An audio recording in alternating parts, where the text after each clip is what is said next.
যেই নারী যত কোমল এবং যত ভদ্র, যত নম্র এবং যত পর্দাশীলা, তার সন্তান তত সাহসী, তত বীর বিক্রম, তত বীর পুরুষ।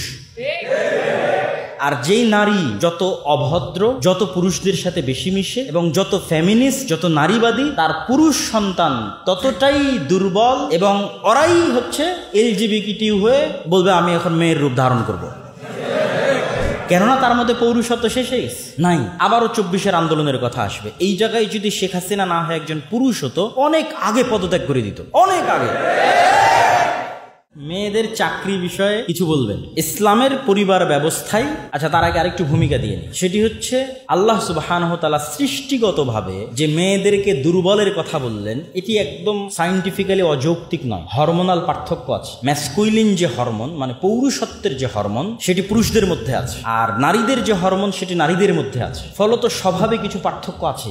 সব বাদ দিলাম, আপনি এই 24-এর আন্দোলনের কথা ধরেন, মেয়েদের একটা ভালো ভূমিকা ছিল, কিন্তু দেখবেন যেগুলো একদম ক্রিটিক্যাল মোমেন্ট, ভয়ঙ্কর সিচুয়েশন, সেখানে দেখবেন মেয়েরা নাই। তখন ছেলেরাও চেষ্টা করতেছে মেয়েরা সেফলি বের হয়ে যাক, এবং ওই সিচুয়েশন ট্যাকেল দেওয়ার মতো অবস্থা মেয়েদের নাই, তাদের মানসিক শক্তি নাই। এই জন্য পৃথিবীতে বড় বড় অপারেশন, সার্জারি, এই জগতে যদি যান, দেখবেন যে মেয়েদের অংশ, অ্যানেস্থেশিয়া, যখন সিজার করে, অ্যানেস্থেশিয়ার মেয়ে ডাক্তার খুঁজে পাওয়া যায়। তো এগুলো হচ্ছে বাই নেচার, জন্মগত কিছু বিষয় আছে। কিছু কিছু বিষয় মেয়েরা এগিয়ে, কিছু কিছু বিষয় ছেলেরা এগিয়ে। তো শয়তানের জন্য খুবই সহজ হয় একজন মেয়েকে ফেমিনিস্ট করা। একবার একজন মেয়েকে ফেমিনিস্ট করতে পারলে, মানে অ্যাজ এ নারী সে পুরুষের চাইতে বেশি পাওয়ারফুল, এবং এই পাওয়ার খাটানোর রাস্তা তার সামনে তৈরি হলে, অর্থনৈতিক ভাবে হোক, পদের কারণে হোক, যে কোনো ভাবে হোক, তখন যে ম্যাসাকারটা হয়, ওই ম্যাসাকারটা একজন পুরুষের তুলনায় বেশি ভয়ঙ্কর হয়। আবারও 24-এর আন্দোলনের কথা আসবে। এই জায়গায় যদি শেখ হাসিনা না হয় একজন পুরুষ হতো, অনেক আগে পদত্যাগ করে দিত, অনেক আগে।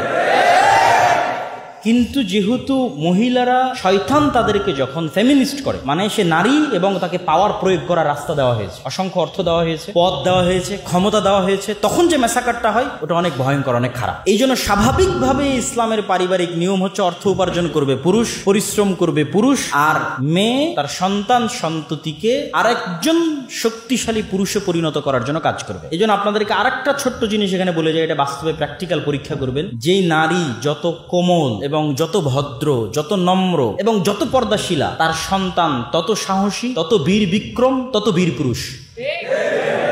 আর যেই নারী যত অভদ্র, যত পুরুষদের সাথে বেশি মিশে এবং যত ফেমিনিস্ট, যত নারীবাদী, তার পুরুষ সন্তান ততটাই দুর্বল এবং ওরাই হচ্ছে এলজিবিটি হয়ে বলবে আমি এখন মেয়ের রূপ ধারণ করব।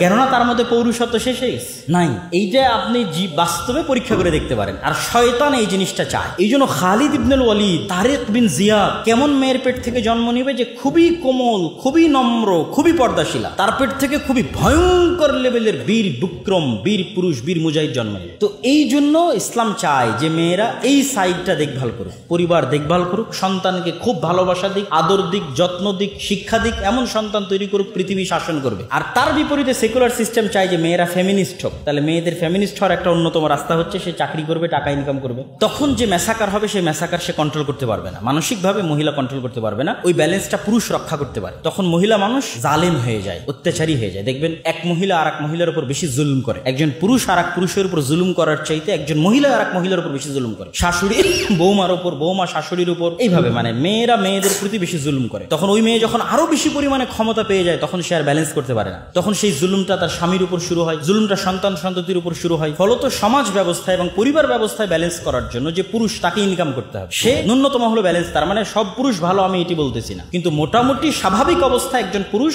আরেকজন স্বাভাবিক নারীর চাইতে বেশি ব্যালেন্স করতে পারে। তাহলে কখন চাকরি করবে? যদি খুবই অসহায় অবস্থা হয় এবং যদি মনে করে পরিবার পরিজন, সন্তান সন্ততির ক্ষতি হচ্ছে না, জ্ঞান আছে, স্বামীর আনুগত্য করে, স্বামীর অনুমতি আছে, পর্দার লঙ্ঘন হচ্ছে না, এরকম ডট ডট ডট ডট অসংখ্য শর্তের ভিত্তিতে চাকরি করতে পারে।